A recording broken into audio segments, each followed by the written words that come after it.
tere tulemast vaatama virtuaalne tantsulahing 2022 finaalsaadet. Sel korral tervitan teid jällegi Võrumaalt. Miks nii? Selgub juba üsna pea. Hetkel veel, aga liigume virtuaalse tantsulahingu rütmis. Jaanuari algusest tänaseni peaaegu 3 kuud oleme üheskoos käinud läbi tule ja vee, mõõtnud tantsusammudes maad ning lennutanud kõrgele õhku palju vägevaid koreograafia ideid. Kas ka teile tundub nii, et olime kui virtuaalses trennisaalis, esmalt soojendus, kui uue ülesande teema selgus ja algas tantsuideede genereerimine. Seejärel just nagu pingeline trenn, kui tähtaeg lähenes või vahevõrupunkte sai oodatud ning lõpuks venitus ehk mõnusalt oma tööviljade nautimine. Täna aga oleme jõudnud meie viimase, kuid kõige erilisema tantsulahingu saateni, sest just tänase ülekande lõpus selgub virtuaalse tantsulahingu uus võitja. Praegu veel aga vaatame korraks tagasi viimasele 3 nädalale, mil meie vahvatel võistlejatel tuli teha viimane pingutus ning lahendada viimane tantsulahingu ülesande. 4. väljakutse esitas meile seekord hoopis Toomas Lunge, kelle raadios külas käisime. Ülesandeks oli tuua tants Evert and the True Dragons esituses kõlavale loole Sailor Man. Kuidas tantsukollid selle ülesande lahendasid, vaatame nüüd koos.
Läbi senise 4 saate oleme vaadanud lähemalt, kuidas toimetavad ametimehed Päästeametis ja Kuperjanovi jalaväe pataljonis.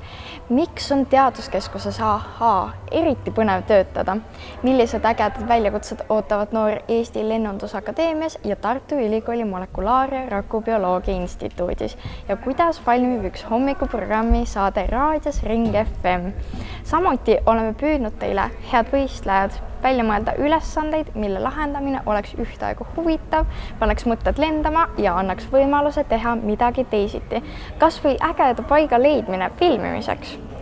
Loodan, et teil on olnud meiega põnev ning läbi tantsu õppimise ja harjutamise olete saanud üheskoos mõnusalt aega veeta. Aga enne veel, kui punkte ja auhindu jagama hakkame, vaatame korra tagasi sellele 3 kuule, kuidas iga 3 nädala tagant valmis ühest ja samast ülesande püstitusest väga erinevaid ja ülimalt ägedaid kavasid.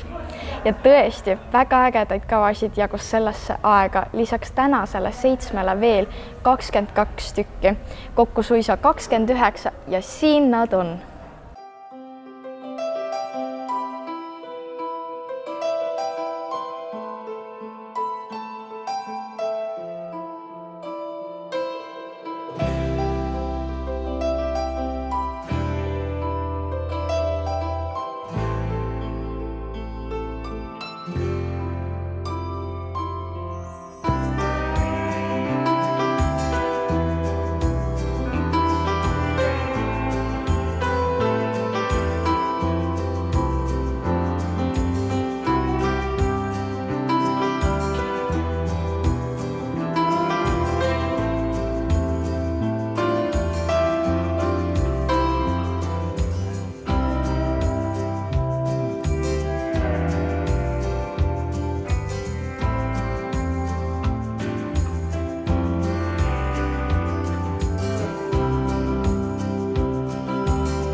siin on nüüd õige koht igal tantsijal end kiita ja teha enesele üks suur aplaus.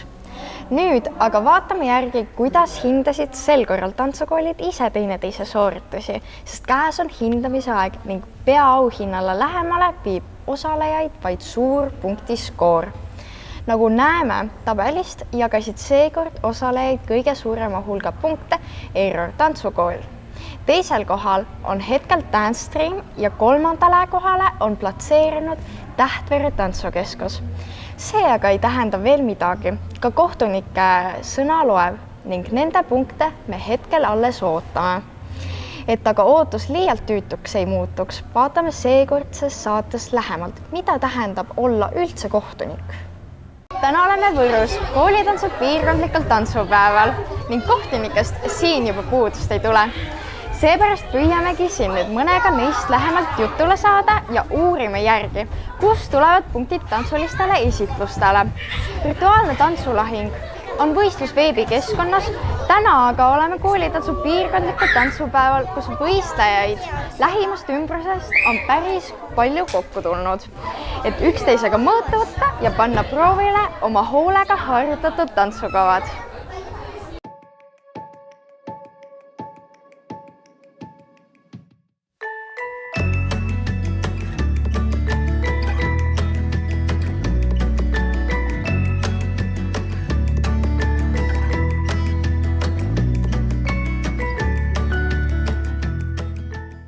Tere Elina!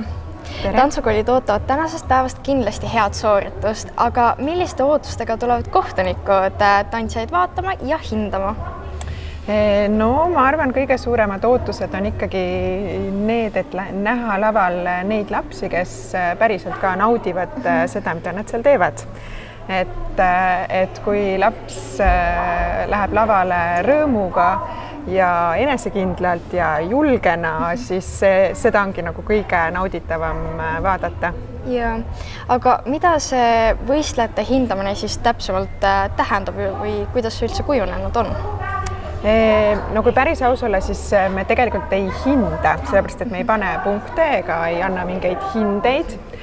Küll aga me arutleme hiljem nende tantsude teemal, et mis on olnud nende eesmärk, et kas neil on mingi õpetuslik, hariduslik eesmärk või on seal kehaliste võimete arendamine näiteks olnud või on loovuse näitamine siis või lavale toomine, et selline arutelu vormis tantsude selekteerime.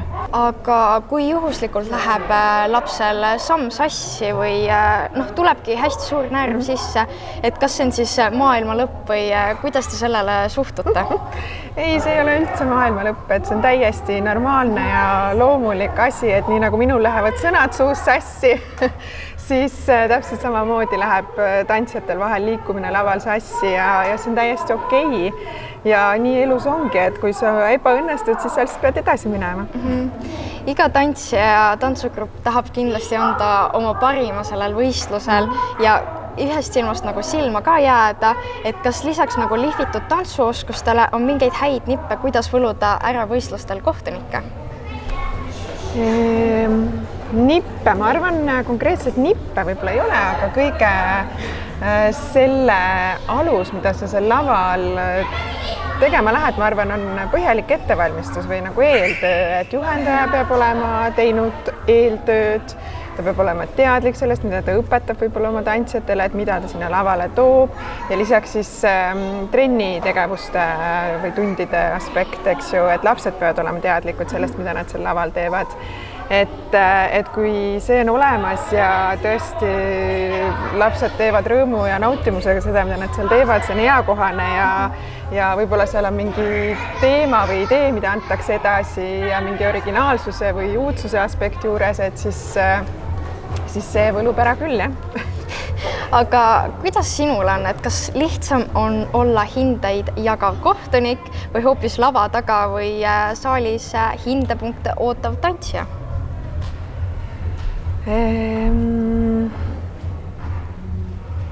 Ma ei tea. Mõlemad rollid on rasked, sellepärast et olles kohtunik, ma tunnetan väga tugevat vastutust, ma arvan, selle tagasiside või hinde üle siis, mida ma annan, eks, et see ei tohiks ju kuidagi ülekohtune olla, vaid ikkagi põhjendatud ja treenerina, tantsijana ma pole ammu laval olnud, seda ma ei tea aga treenerina tulemust oodates on selles mõttes ikka natuke pingeline. Aga ma arvan, et raskem on ikkagi kohtunik olla, sellepärast et kui ma treenerina mingit tulemust ootan, siis see ei ole kunagi nagu eesmärk, et see on lihtsalt mingi festivali või ürituse raames toimub mingi osa, eks ju, aga et meie töö on laval juba tehtud, enam pole midagi muuta võimalik, eks, et ma arvan, kohtunik on ikka raskem olla. Aga mis on sinul siis see kõige ägedam mälestus tantsimisega seotud? Neid on nii palju, ma ei tea, tants on küll minu elu väga palju rikastanud ja muutnud. Et ägedad mälestused meenuvad trennidest, esinemistest, erinevatest üritustest, ka tantsulahingust, kus eelmisel aastal osalesime, et tõesti midagi niimoodi ühte asja ma välja tuua ei oska, aga suur aitäh ja palju jaksu tänaseks päevaks ja loodame, et ikka väga vingeid esitusi on tulemas. Aitäh!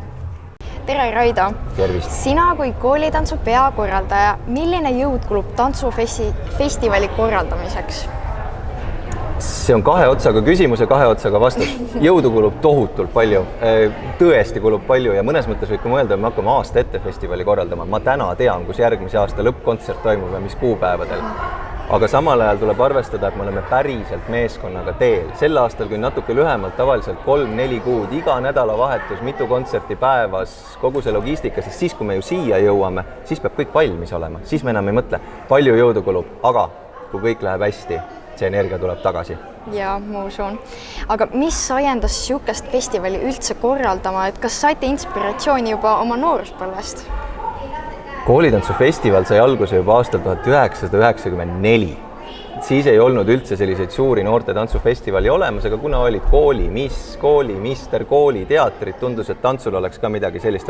Koolitants oli esimesed aastad hästi väike Tallinnas ühel päeval toimuv tantsusündmus ja umbes 5 aastat hiljem, seal 90ndate lõpus hakkas koolitants kasvama, jõudes siis tänaseks selle formaadini, kus me oleme, kus meil on tantsupäevad, üleriigiline noorte kompanii, filmifestival, lavastuste festival, aga see kõik on aega võtnud. Koolitants saab 2 aasta pärast 30, nii et me oleme kogu see aeg kasvanud. Ja kui minul on olnud see nagu väga suur osa oma elust, aga kuidas teil on see meeldejäävam seik üldse koolitantsust?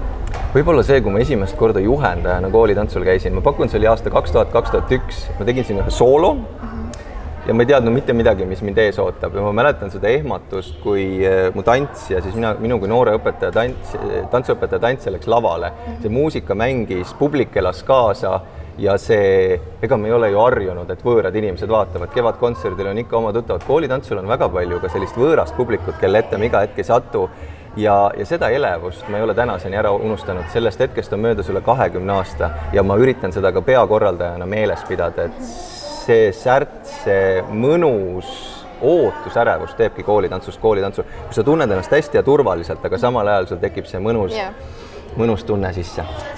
Aga suur aitäh sulle, Raido, ja palju edu tänaseks koolitantsupäevaks. Aitäh, ise ka. Nüüd sai natukene selgemaks ka see keeruline kohtunikutöö.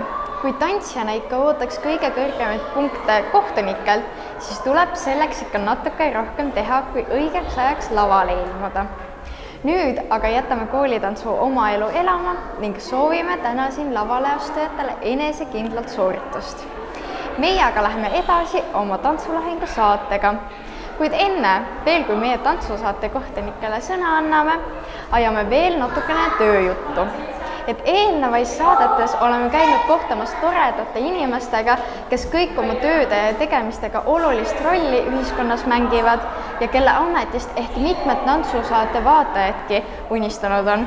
Esitasime me võistlevatele tantsukoolidele omamoodi töised küsimused, millele videolahendusele vastuseid ootasime ning saime mitmeid põnevaid vastuseid.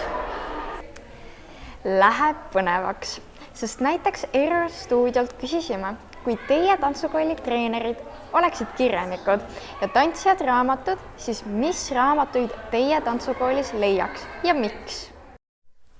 Tervitus! kõikidele tantsulahingu korraldajatele ja vaatajatele ja muidugi teistele kaasosalejatele. On olnud väga põnev aeg, on olnud huvitavad väljakutsed ja väga palju ägedaid videosid, uudseid mõtteid. Ja aitäh teile selle eest. Ma tahaks vastata hoopis nii, et mina tantsuõpetajana püüdlen olla rohkem selline nagu võib-olla isegi nagu emakeele ja kirjanduse õpetaja, et noored kirjutavad ise oma raamatud. Et minu ülesanne õpetajana on õpetada siis lapsed ja noored kirjutama, lugema, tutvuma erinevate kirjanduslike tehnikatega, erinevate stiilidega. Õpetan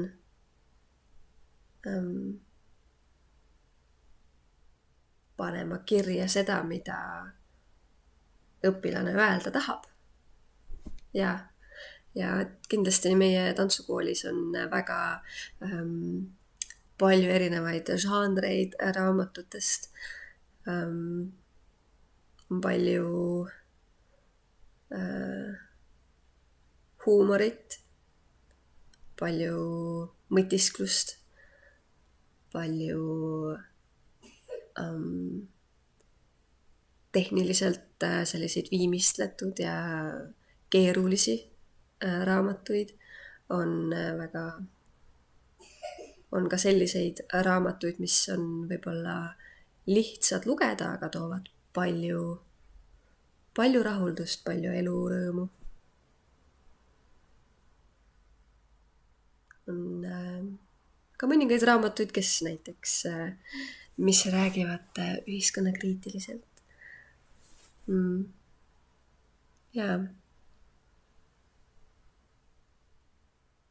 Et usun, et see on nii igas tantsukoolis, aga et on tõesti suur ja huvitav ja mitmekülgne raamatukogu meie tantsukoolis.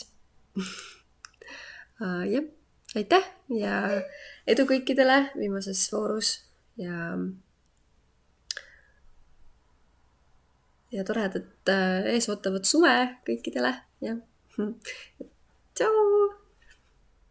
Võru tantsukeskus sai aga mõtiskleda ehitusmaastikul. Küsisime neilt, kui teie tantsukooli treenerid oleksid ehitajad ja tantsijad oleksid ehitusobjektid, siis milliseid hooneid ehitaks Võru tantsukeskus ja miks?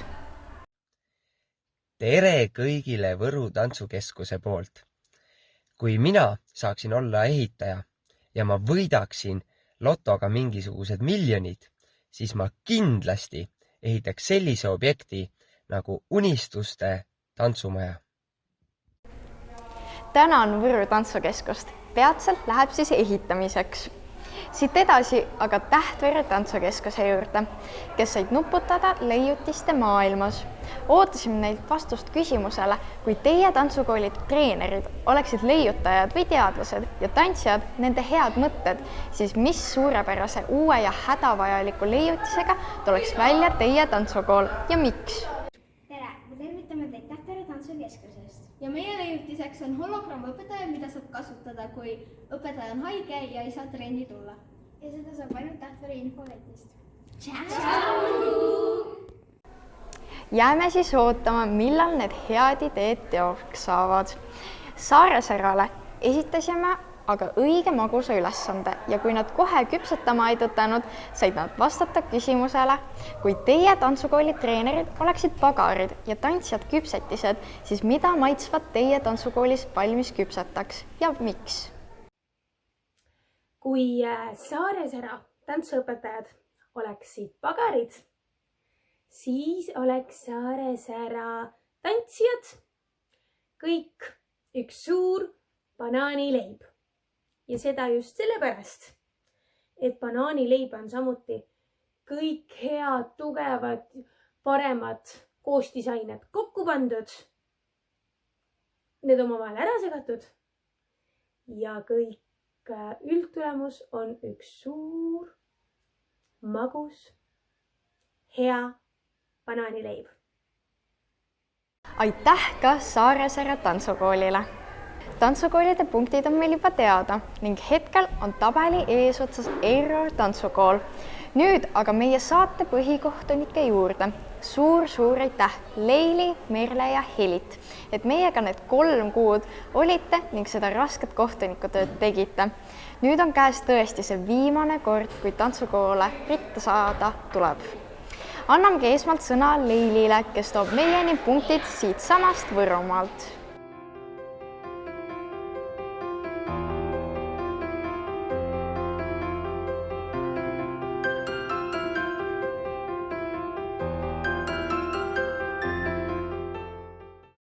Aitäh sulle, Leili! Järgmisena sõna Merlele, kes toob meile hindepunktid Põhja-Eestist.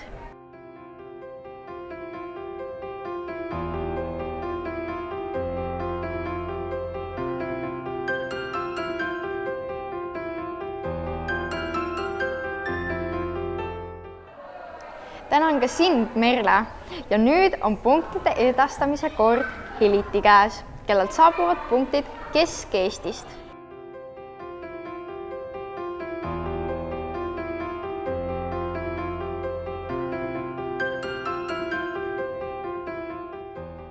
Suur tänu sullegi, Helit! Ka kohtunike punktid on kuuldud ning selgumas on 4. vahevooru võitjad ning kohe ka virtuaalse tantsulahingu 2. hooaja võitja. Heidame veel pilgu seekordse saate punktidele.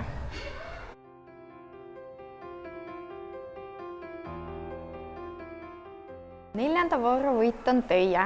Teid ootavad tagurpidi elamused Tartus. 10 piletit tagurpidi majja, kus pannakse proovile tasakaalumeel, saab naerda ja tunda, et täiesti segaduses olevana, kui enam aru ei saa, kas diivanid ja köögikapid on laes või siiski põrandal. Samuti pakuvad võitjatele mõnusat kosutust Alajuusa talu naturaalsed ja kodused maitsed, oma koduaia viljadest valmistatud talutooted. Väikese kingituse on võitjatele välja pannud ka Põlva vald. Veel kord palju õnne, kuid õnne võib soovida ka eripreemia võitjatele. Ka sel korral tahame tänada kõiki tantsulahingu osalejaid seda väljakutset vastu võtmast ja meiega seda teed käimast ning saadame teile kingituse. Paneme koos soojade tervituste ja südamliku tänuga kõigi tantsukoolide poole väikese meene, mis tuletaks meelde õigel ajal trenni alustada ja ka lõpetada. Virtuaalse tantsulahingu logoga seinakella, mille on välja valmistanud kohalik ettevõtja P3 Design OÜ. Meenega koos lähevad teele ka eripreemiad, mis veel saatmist ootasid. Nüüd aga tõesti tõmbame otsad kokku ja teeme teatavaks, kes on virtuaalne tantsulahing 2022 võitja. Kokku on arvutatud seekordse saate punktid, mis liideti varasemate saadete punktidele.